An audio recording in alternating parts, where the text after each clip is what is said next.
wajib diangkat menjadi PNS secara langsung. Pemerintah tidak diperbolehkan melakukan pengadaan tenaga honorer. Bismillahirrahmanirrahim. Assalamualaikum warahmatullahi wabarakatuh. Selamat datang di Irfan Hikmatiar Channel. Di video kali ini kita akan membahas mengenai kabar baik untuk pegawai honorer atau pegawai kontrak yang akan diangkat menjadi PNS berdasarkan RUU Perubahan atas Undang-Undang Nomor 5 Tahun 2014 tentang Aparatur Sipil Negara. Sebelum lanjut, jangan lupa dukung channel ini dengan cara klik likes dan tekan tombol subscribe serta loncengnya biar nggak ketinggalan update berikutnya mengenai rekrutmen ASN dan birokrasi. Sejumlah perubahan atas undang-undang yang sudah ada masuk dalam prolegnas. Di antaranya RUU Perubahan mengenai Aparatur Sipil Negara. RUU ini nantinya akan mulai dibahas di DPR setelah masa reses usai, yakni pada 9 Januari 2023 mendatang. Sebagaimana yang kita tahu, pada 15 Desember 2022, DPR secara resmi mengesahkan RUU yang menjadi prolegnas di tahun 2023. Dan di antara daftar RUU tersebut, RUU perubahan ini berada di nomor 2 dan berada dalam fase pembahasan. Jika kita lihat lebih dalam, RUU ini diusulkan pertama kali pada 17 Desember 2019, di mana tahap penyusunannya sudah selesai. Dan saat ini berada dalam fase pembahasan, yang mana stepnya sedikit lagi untuk disahkan menjadi undang-undang. Dan bagaimana latar belakang dari RUU ASN ini? Jadi yang pertama, Undang-Undang Nomor 5 Tahun 2014 tentang ASN dianggap sudah tidak sesuai dengan perkembangan penyelenggaraan fungsi ASN dan kebutuhan masyarakat, serta terdapat banyak permasalahan dalam implementasinya, sehingga UU ASN yang tahun 2014 perlu diubah. Kemudian di Undang-Undang ASN yang lama belum menyelesaikan permasalahan pengangkatan tenaga honorer, karena saat ini terdapat 2,3 juta pegawai dengan status honorer atau kontrak di tingkat pemerintahan. Kemudian, sesuai dengan kesepakatan Komisi 2 dengan Kementerian PAN-RB dan BKN pada 20 Januari 2020, UU ASN harus memastikan bahwa hanya terdapat 2 pegawai saja yang bekerja di lingkungan instansi pemerintah, yaitu PNS dan P3K. Selanjutnya, Menteri PAN-RB mengeluarkan surat edaran nomor 5 tahun 2010 tentang pendataan tenaga honorer, yang mana bahwa terdapat banyak tenaga honorer yang tercecer dan tidak terakomodasi untuk menjadi PNS walaupun sudah memenuhi kriteria dan persyaratan. Kemudian pada tahun 2018, pemerintah mengeluarkan PP 49 tahun 2018 tentang manajemen pegawai pemerintah dengan perjanjian kerja, sehingga UU ASN yang lama perlu disempurnakan dengan melakukan perubahan ketentuan terutama mengenai manajemen rekrutasi dan kesejahteraan P3K, serta penegasan status pegawai yang bekerja di lingkungan pemerintah, yaitu PNS dan P3K saja. Sehingga dibuatlah RUU Perubahan atas Undang-Undang Nomor 5 Tahun 2014 tentang Aparatur Sipil Negara. Jadi dari berbagai permasalahan mengenai kepegawaian yang ada di lingkungan pemerintah, dicarikan solusinya sehingga tertuanglah dalam RUU ini. Sekarang kita langsung saja ke pasal yang menjadi inti dari pembahasan ini. Kita langsung ke pasal 131A. Pada ayat 1 dijelaskan bahwa tenaga honorer, pegawai tidak tetap, pegawai tetap non-PNS, dan tenaga kontrak yang bekerja terus-menerus dan diangkat berdasarkan surat keputusan yang dikeluarkan sampai dengan tanggal 15 Januari 2014 wajib diangkat menjadi PNS secara langsung dengan memperhatikan batas usia pensiun sebagaimana dimaksud dalam pasal 90. Nah, sekarang seperti apa sih yang dimaksud dengan tenaga honorer? Jadi untuk tenaga honorer ini terbagi menjadi beberapa kategori. Yang pertama ada kategori 1, yaitu tenaga honorer yang penghasilannya dibiayai dari APBN atau APBD dengan kriteria sebagai berikut.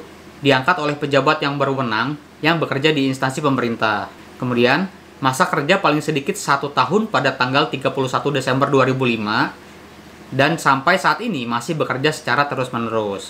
Kemudian yang berusia paling rendah 19 tahun dan tidak boleh lebih dari 46 tahun pada tanggal 1 Januari 2006. Kemudian tenaga honorer kategori 2, yaitu tenaga honorer yang penghasilannya dibiayai bukan dari APBN atau APBD dengan kriteria diangkat oleh pejabat yang berwenang, bekerja di instansi pemerintah, masa kerja paling sedikit 1 tahun pada tanggal 31 Desember 2005, dan sampai saat ini masih bekerja secara terus-menerus.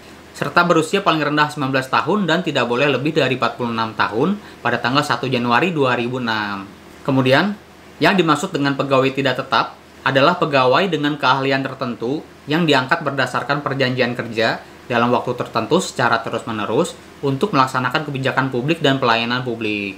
Kemudian, yang dimaksud dengan pegawai tetap non-PNS adalah pegawai yang diangkat sebagai pegawai tetap pada instansi pemerintah, perguruan tinggi negeri, dan lembaga negara berdasarkan SK pengangkatan dari pejabat pembina kepegawaian lembaga tersebut secara terus-menerus.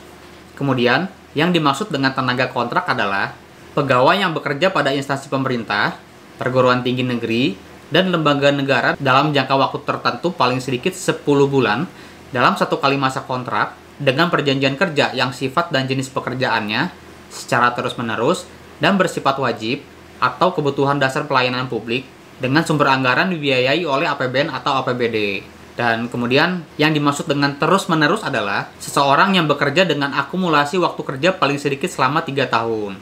Kemudian yang dimaksud dengan surat keputusan pengangkatan adalah surat keputusan yang dikeluarkan untuk mengangkat seseorang sebagai tenaga honorer, pegawai tidak tetap, pegawai tetap non-PNS, dan tenaga kontrak oleh pejabat pembina kepegawaian, pejabat berwenang, atau kepala satuan kerja perangkat daerah atau pejabat lainnya. Kemudian masih di pasal 131A, pada ayat 2, pengangkatan PNS sebagaimana dimaksud pada ayat 1 didasarkan pada seleksi administrasi berupa verifikasi dan validasi data surat keputusan pengangkatan. Kemudian, yang dimaksud dengan verifikasi atau validasi data adalah kegiatan pemeriksaan, kelengkapan administrasi tenaga honorer, pegawai tidak tetap, pegawai tetap non-PNS, dan tenaga kontrak yang dilakukan oleh BKN dan atau kementerian atau lembaga terkait. Validasi data melalui pemeriksaan dengan tujuan tertentu dilakukan untuk mencegah terjadinya data kepegawaian fiktif. Jadi, verifikasi dan validasi ini untuk memastikan data-data yang diberikan adalah valid dan tidak fiktif. Kemudian selanjutnya pada ayat 3, pengangkatan PNS sebagaimana dimaksud pada ayat 1 dilakukan dengan memprioritaskan mereka yang memiliki masa kerja paling lama dan bekerja pada bidang fungsional, administratif, serta pelayanan publik yang antara lain pada bidang pendidikan, kesehatan, penelitian, dan pertanian. Kemudian, untuk daftar list mengenai bidang yang disebutkan tadi akan dijelaskan di video lainnya. Bisa cek linknya di kolom deskripsi di bawah. Kemudian, pada ayat 4 disebutkan, pengangkatan PNS sebagaimana dimaksud pada ayat 1 dilakukan dengan mempertimbangkan masa kerja, gaji, ijazah pendidikan terakhir, dan tunjangan yang diperoleh sebelumnya.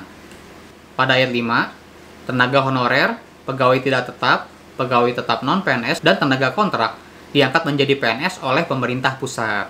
Selanjutnya pada ayat 6, dalam hal tenaga honorer, pegawai tidak tetap, pegawai tetap non-PNS tidak bersedia diangkat menjadi PNS, harus membuat surat pernyataan ketidaksediaan untuk diangkat sebagai PNS. Selanjutnya pada pasal 135A, ayat 1 disebutkan, pengangkatan tenaga honorer, pegawai tidak tetap, pegawai tetap non-PNS, dan tenaga kontrak menjadi PNS sebagaimana dimaksud dalam pasal 131A ayat 1 dimulai dalam 6 bulan dan paling lama 3 tahun setelah undang-undang ini diundangkan. Kemudian pada ayat 2, pada saat undang-undang ini mulai berlaku, pemerintah tidak diperbolehkan melakukan pengadaan tenaga honorer, pegawai tidak tetap, pegawai tetap non-PNS, dan tenaga kontrak. Oke, itu dia pembahasan mengenai kabar baik bagi tenaga honorer yang insya Allah akan diangkat menjadi PNS di tahun 2023 atau di tahun selanjutnya. Saya doakan semoga Anda yang menonton video ini bisa 100% diangkat menjadi PNS. Amin ya robbal alamin. Oke, kalau Anda suka video ini, jangan lupa klik like dan tekan tombol subscribe serta loncengnya biar nggak ketinggalan update informasi mengenai perkembangan RUU ASN ini. Sampai jumpa. Wassalamualaikum warahmatullahi wabarakatuh.